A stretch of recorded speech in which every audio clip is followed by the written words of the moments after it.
gusto mag-aral, Pops. Dapat naman po sila.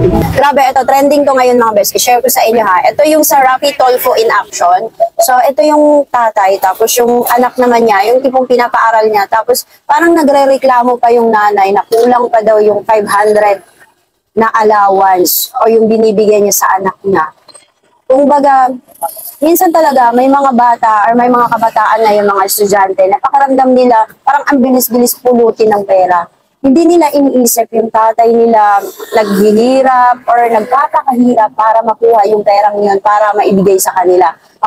Pangtustos para makapagpaaral ang kanilang mga anak. Alam niyo yun, yung parang minsan mga feeling rich kid, yung mga kabataan ngayon. Pero hindi nila nga iniisip yung pagod ng kanilang mga magulang. Diba? Yes, alam natin na responsibilidad talaga ng magulang na magpaaral sa anak. Pero dapat tayo ding mga anak, iisipin din natin kung ano ba yung mga sinacrifice ng ating magulang sa mga tatay natin, mama natin, bakit sila nakapagbigay sa atin ng tustos sa ating pag-aaral. Dapat i-consider din natin yung mga nararamdaman ng ating magulang. Kasi hindi naman lahat ngayon, yung parang paisi-isi lang madali makuha yung pera, hindi naman mayaman lahat.